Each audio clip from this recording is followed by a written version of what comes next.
Handheld. Wow. Absolutely sharp. No kidding. It was beautiful. Yep. So Steve, what are your very first, like out of the box, first time using it, impressions of the Sony A7RV, which we've got right here?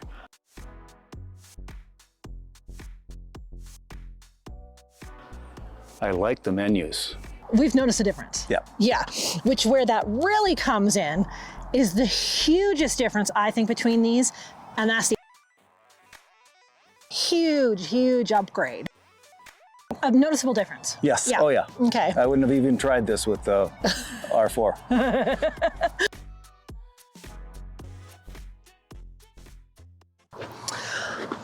All right, welcome. We've been teasing out this camera review for a few weeks now, and here we are. Finally.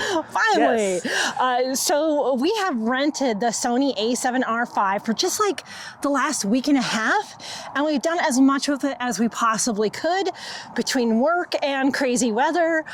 So it's just a really surface level look at this camera. Yep. So we're mostly comparing the Sony A7RV with the Steve Sony A7R4. I do have the A1, and I'm going to give you my thoughts on the comparison at the end of this. So the 4 has been out 3 years or so. Or so, yeah. Yeah, around 3 years. And the 5 came out this last fall of 22. And it looked so great. We thought, well, let's try it. Thinking that maybe we'd want to upgrade someday, or just kind of let you know, because we're getting a lot of questions about it. And my first thought on this camera is, who in the world is it for? Who did they make this camera for? What do you think? I like it, well, landscape always, but I think the biggest improvements are in wildlife. Okay. Yeah, so. But like someone who shoots both, Yep. this could be a good camera for them? Okay. You got 61 megapixels, so you got lots of room to crop in on anything. So it's kind of a good all-around camera. It does have video functions we'll talk about briefly, but I know you probably photograph a lot of outdoorsy things like we do with the birds and the wildlife and nature in general and landscape. So, are you ready for some comparisons between the two? You ready? Yep.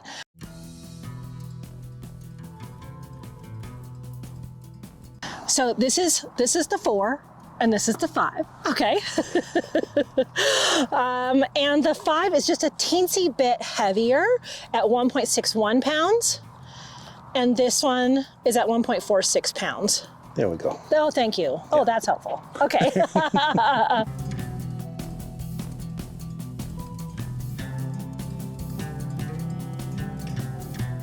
Look at this. Look at how beefy the screen is for all that. And I think the camera is actually wider this way.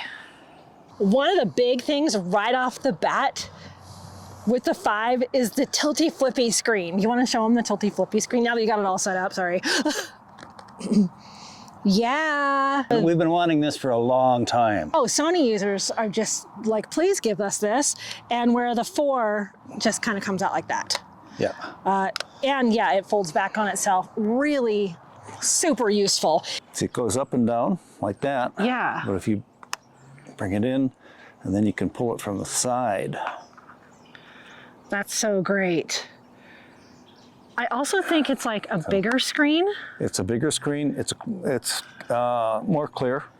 It's a very sharp screen. It is, isn't it? And honestly, we didn't get a chance to use that functionality a lot, but love it. I used it. Did you? Yeah. Oh, yep. good. Oh yeah. Going up, both going up high. Get it.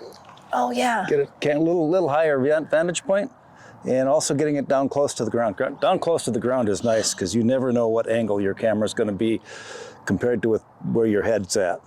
Right? Physically. Yeah. We were out yesterday with some owls that were very low in the trees, and we had to photograph from under a fence. Did you do it? Use it there? Yep. Yeah. So that's pretty awesome. So these are, we're just comparing the body specs right now. The EVF is very different. What do you think of the EVF on the 5? Electronic viewfinder. Seemed like it was a little bit brighter. I've got them both, I had them both set for daylight. Yeah, much nicer detail. Yeah. It's really nice to look at. Much easier on the eyes, I think. And here's why. Here's the specs.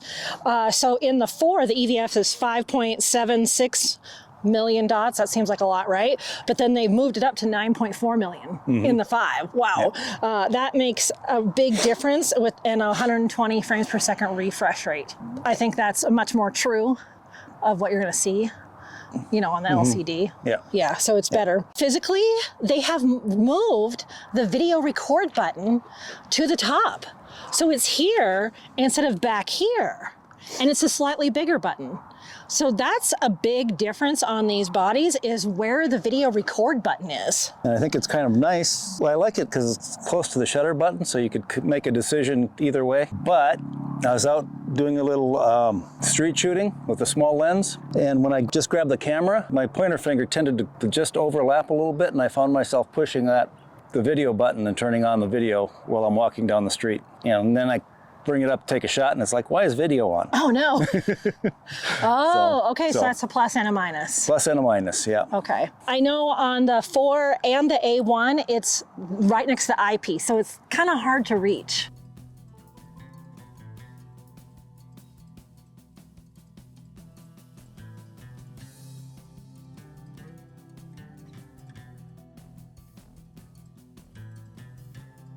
Another huge difference in the bodies and the layout is the menu.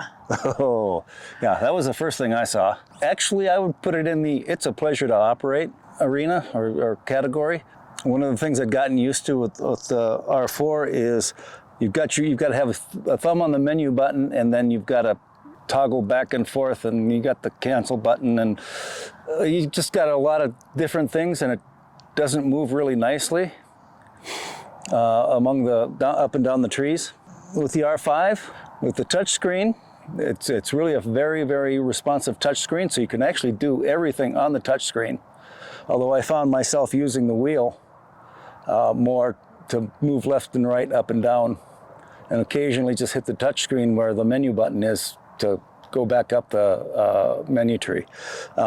Very nice, very fast, organized, much better. And in fact, even the help screens are much better, much more descriptive of what they're doing. So, oh, that's awesome. It's nice.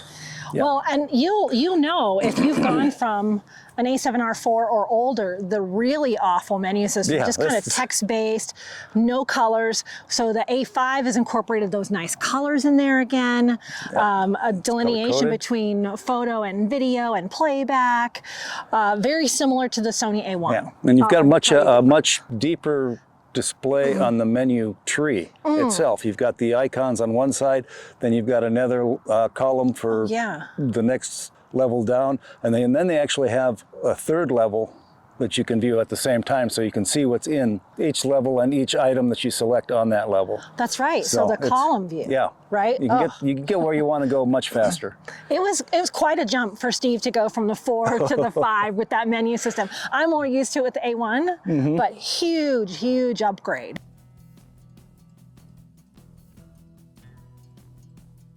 All right, so when we're actually using it, here's some of the shooting specs. They're both 61 pixels. Yep.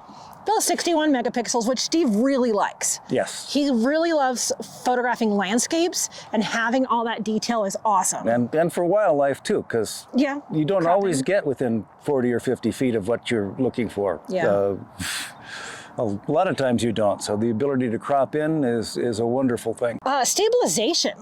So in body stabilization, they both have that 5-axis kind of like, think of a gimbal, but with the 4, you only had, let's see, what's the 5.5 stop, and this one you have 8 stop stabilization, much more stable. Did you notice a difference? Oh yeah. Oh yeah? I was out looking at a water feature in Fort Collins, and I actually took it down to 1/8 of a second, handheld. Wow. Absolutely sharp. No kidding. It was beautiful.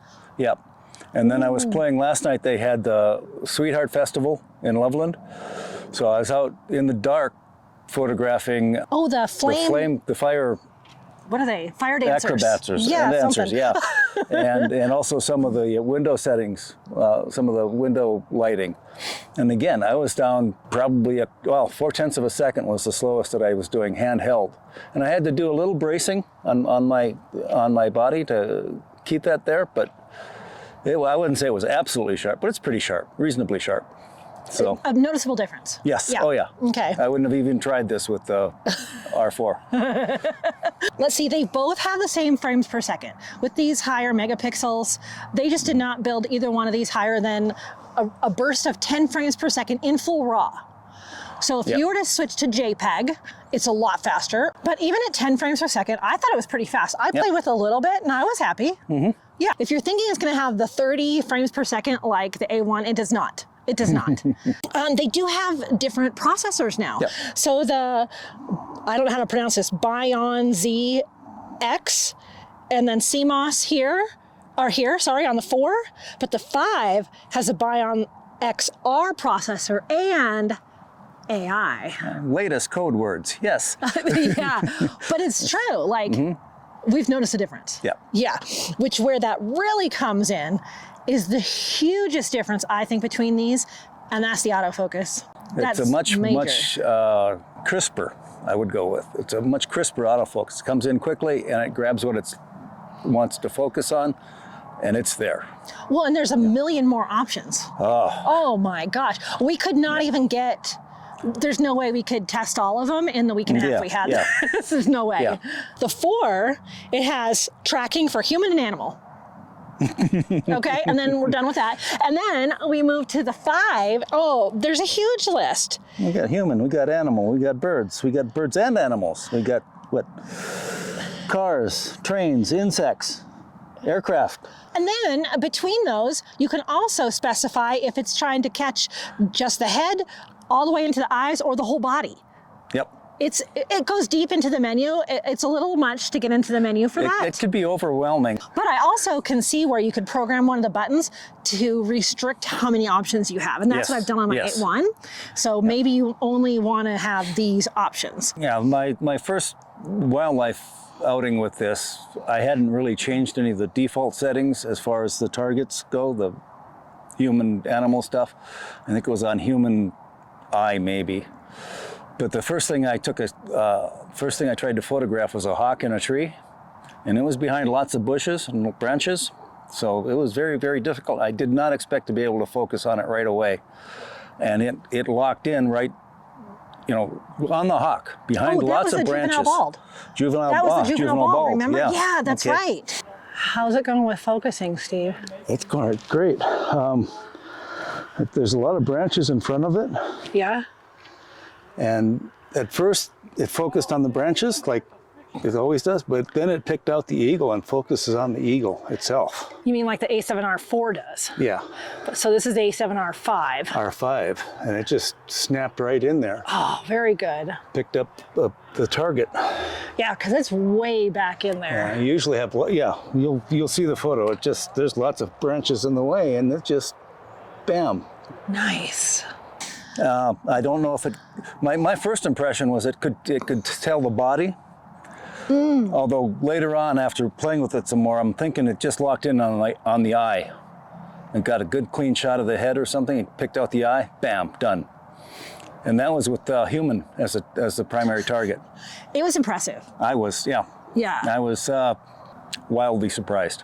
Hello, Eagle. We had really hoped to show you test footage of us using the camera to track fast-moving birds in flight, but we weren't really able to accomplish that on the outings that we took with the A7RV. We had a lot of birds that were sitting, or there was times when it was too windy, or there was just no bird activity. But the few pictures we did end up taking, it worked great. There are really so many focus settings on this camera. We would have had to spend the entire week just playing with the focus settings. So we were able to get some of these birds in flight photos and feel like it did a really good job. And as an additional item in there, I did take my Canon 50mm lens with the adapter to it. I took that out. And as long as you put it on the standard settings, single shot, single focus, single frame focus, it worked excellent, if not a little bit faster than the R4. I'm not sure on that, but okay. So if you want to switch to Sony, they'll let you bring in other lenses too. Yes, that is a good point, because Nikon and Canon are doing away with having third-party or any lenses. other brand, but Sony will. So that's a really good point. Those are like the main spec differences for the stuff that we use. There's clearly a lot of others. You can look up charts for this. You know, for the little time we had, we were able to test it on quite a few different things. I'm going to give you my notes in a second. The difference, the price difference. It's only a $400 between the two difference. Yeah, so the R5 is a $400 more than the R4. So at $38.98, so $3,900 US, and this is only $400 less. Steve, we wrote some notes of kind of your closing thoughts on the R5. Do you want to go over those?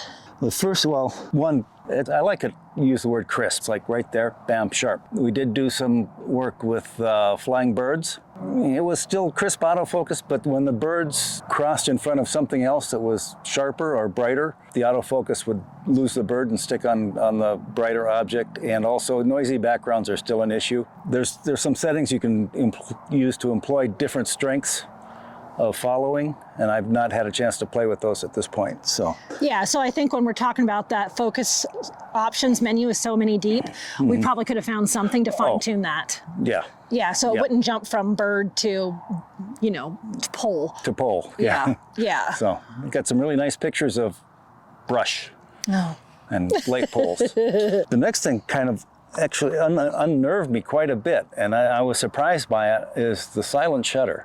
I've used silent shutter on the R4 almost exclusively, but how quickly and easily I was taking pictures without even realizing that I was using frames was unnerving, to say the least.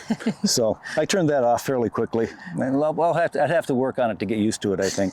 So there's two thoughts here. Okay, two questions for you. Is it worth upgrading if you were thinking of upgrading from the A7R4 to the A7R5? What would you think? Depends what you're shooting. This comes from a person who, I used my last camera for close to 15 years before upgrading, and I was expecting I would use this one, the R4, for more than 5 years at least. I'm in tech. I know that next year there's always new, better, cooler stuff. So I can usually avoid buying the new stuff, the great stuff this year, knowing there's better stuff next year. For a $400 difference, I do a lot of bird photography. And if it can pick out birds in bushes sharply, that's a big seller. If it's going to be your first camera, the menu is worth it.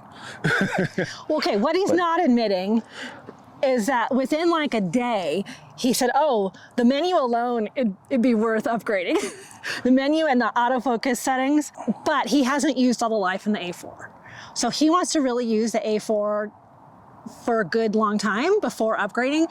But if you've got the dollars and you have stretched your A4 as far as it'll go, this would be an excellent upgrade for almost the same price. Yeah. If you don't have either one of these and you're looking for a good all-around landscape, nature, high megapixel, maybe some studio work, it's a no-brainer.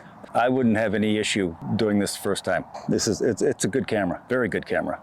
It's well worth the price. Yeah. So if you're wondering about getting the R5 within that kind of a budget, $3,800, $3,900 budget, this is an excellent choice.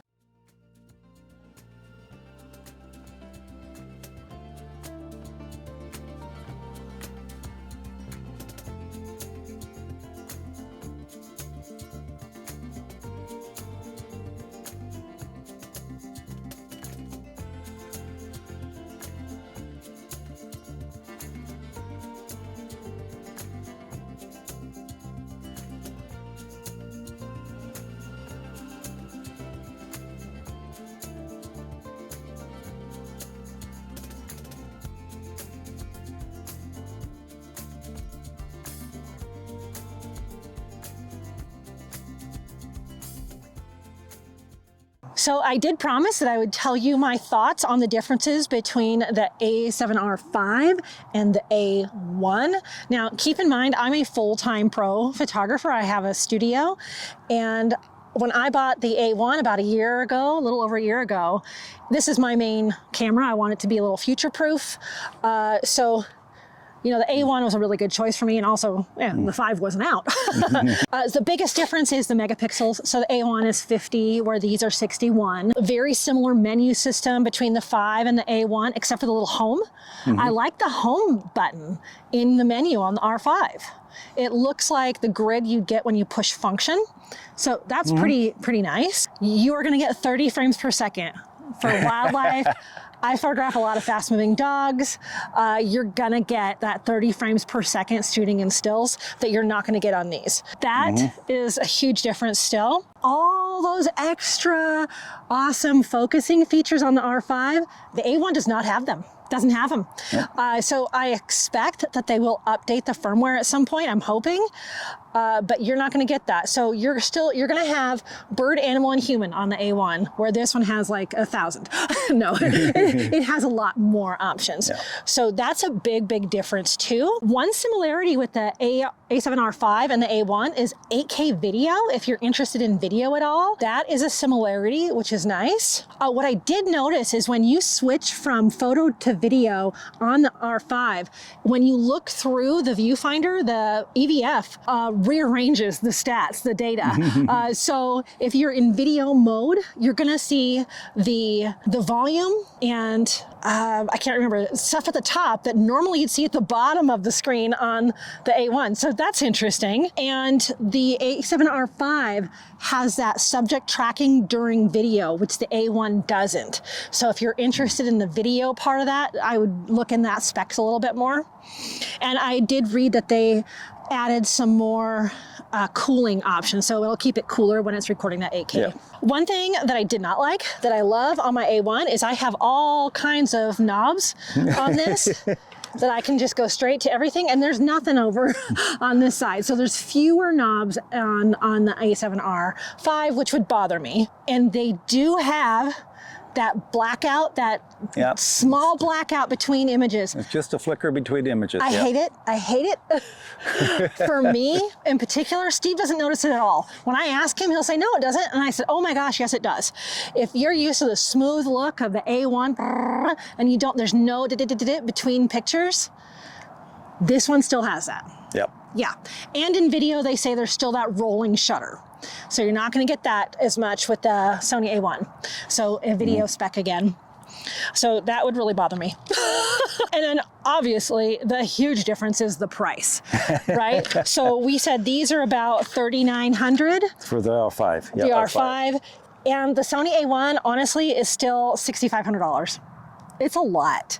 It is. It's $2,600 US more. They don't really compare. They're just very different cameras in my opinion, but they're getting closer. You know, you're gonna get what you pay for. Like, you're gonna get a couple things that are irritating at this price range that you're not gonna get at this price range. So that's just, I mean, that's just kind of how it is. It's okay. Though, I mean, this one's nearly there. It really is. It's nice. And with the tilty flippy screen, like I'm jealous of that, especially for the videos that I shoot. You're gonna have to wait for the A1 Mark II. I mean, that's what I think. I think that what they're gonna do is they're gonna marry these two cameras and gonna have the perfect little camera baby. That's what I predict. Yeah. And like I say, next year there's always newer, better tech. So that's true. That's true. But I hope that answers your questions about the A7R5, comparing it to the A7R4 primarily, and a little bit with the A1. And if you have any other questions, absolutely type them in the comments. We answer every single comment, or I do. So if you get a comment back, it's probably from me. So there you go. That is our very short-term first look at the A7R5. So there you go. That's what we have for you today on this video, and we'll see you in the next one. All right? Okay. Okay, bye. Oh, yeah, eagle. Eagle, yep. Okay. It's been floating back there for a while now. Oh, cool. So you better grab it. Oh, is he gonna land in the heron tree? Yeah. Yes, he is. Very cool.